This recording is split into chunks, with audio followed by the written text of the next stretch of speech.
Hello foodies, आज बनवूया restaurant style paneer tikka masala. तर हा पनीर टिक्का मसाला अगदी घरच्या साहित्यात तयार होतो। तुम्हाला वेगळं असं काही सामान आणावं लागत नाही आणि खूप टेस्टी असा लागतो। आमच्या घरामध्ये तर सगळ्यांना खूपच आवडतो। तुम्ही पण एकदा ही रेसिपी नक्की ट्राय करा, तुम्हाला आणि तुमच्या घरच्यांना नक्कीच आवडेल। चला तर मग रेसिपीला सुरुवात करूया। त्यासाठी पहिल्यांदा मी 5 मीडियम साईजचे कांदे घेतले, 2 टोमॅटो, 1 इंच अद्रक, 7 ते 8 लसणाच्या पाकळ्या, 7 ते 8 काजू, 1 छोटा खोबऱ्याचा तुकडा, हे सर्व साहित्य मी चिरून घेतलं। त्यानंतर पनीर धुवून घेतलं। दुसऱ्या बाउलमध्ये आपल्याला दही टाकून घ्यायचे। 3 ते 4 चमचे दही टाकून त्यामध्ये मी बेसिक असे मसाले टाकून घेतलेले आहेत। त्यामध्ये हळद, मीठ, लाल तिखट, धने पावडर, कांदा लसूण मसाला आणि लिंबाचा रस टाकून व्यवस्थितपणे मिक्स करून घेतलेला आहे। आता यामध्ये आपल्याला 2 चमचे पाणी टाकून घ्यायचे आणि पुन्हा एकदा मिक्स करून घ्यायचे। आता आपल्याला पनीर आणि शिमला मिर्च कट करून घ्यायचे आहे।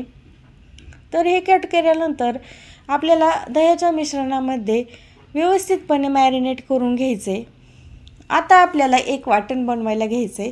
त्यासाठी पहिल्यांदा मी कढईमध्ये कांदा, टोमॅटो एकत्रितपणे थोडंसं तेल टाकून 5 ते 7 मिनिटे भाजून घेतलं। आपल्याला जास्त भाजायचं नाही, फक्त ह्याचा कच्चेपणा दूर होईपर्यंत आपल्याला भाजायचं आहे। हे भाजून झाल्यानंतर सेम कढईमध्ये मी खोबरं, अद्रक, लसूण ते पण 2 ते 3 मिनिटे भाजून घेतलं। आता यामध्ये काजू ॲड करायचे आहेत। काजू पण 2 ते 3 मिनिट भाजून घ्यायचे आहेत। आता हे सर्व साहित्य आपल्याला एका प्लेटमध्ये काढून घ्यायचे आणि थंड करून घ्यायचे। थंड केल्यानंतर आपल्याला याचं एक वाटण बनवून घ्यायचं आहे, जे मिक्सरमध्ये याची एक पेस्ट बनवायची आहे। आता सेम कढईमध्ये मी तेल टाकून मॅरिनेट केलेलं पनीर छान फ्राय करून घेतलेलं आहे। याला गोल्डन ब्राऊन कलर येईपर्यंत छान फ्राय केलेला आहे। आता आपल्याला ग्रेव्ही बनवायची आहे। तर ग्रेव्हीसाठी पहिल्यांदा मी कढईमध्ये 2 ते 3 चमचे तेल घेतलेलं आहे। आता यामध्ये आपल्याला चिरलेला लसूण, 2 लाल सुक्या मिरच्या, दालचिनीचा तुकडा 1, 2 तेजपत्ता हे सर्व टाकून आपल्याला छान फ्राय करून घ्यायचं आहे।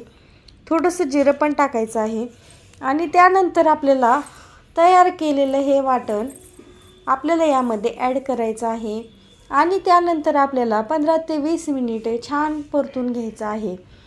त्याला तेल सुटेपर्यंत आपल्याला परतून घ्यायचं आहे। नंतर यामध्ये आपल्याला मसाले टाकून घ्यायचे आहेत। तर त्या मसाल्यामध्ये मी कांदा लसूण मसाला, गरम मसाला, हळद, मीठ, लाल तिखट हे ॲड करून पुन्हा एकदा मिक्स करून घेतलं आणि 5 मिनिटे परतून घेतलं। आता यामध्ये आपल्याला उरलेलं दह्याचं मिश्रण त्यामध्ये थोडं पाणी टाकून ते ॲड करायचं आहे आणि पुन्हा 5 मिनिटे परतून घ्यायचे। आता यामध्ये आपल्या कन्सिस्टन्सीनुसार पाणी टाकून घ्यायचं आहे आणि पुन्हा मिक्स करून घ्यायचे आणि नंतर यामध्ये पनीर आणि शिमला मिरची टाकून घ्यायचं आहे आणि वरून कोथिंबीर टाकून घ्यायचे आणि 10 ते 15 मिनिटे आपल्याला हे शिजवून घ्यायचं आहे। त्यानंतर तयार आहे आपला हा पनीर टिक्का मसाला। तर हा पनीर टिक्का मसाला खूप छान होतो, एकदा तुम्ही नक्की ट्राय करा आणि तुम्हाला व्हिडिओ आवडला असेल तर लाईक, शेअर, सबस्क्राईब करा। तोपर्यंत बाय बाय।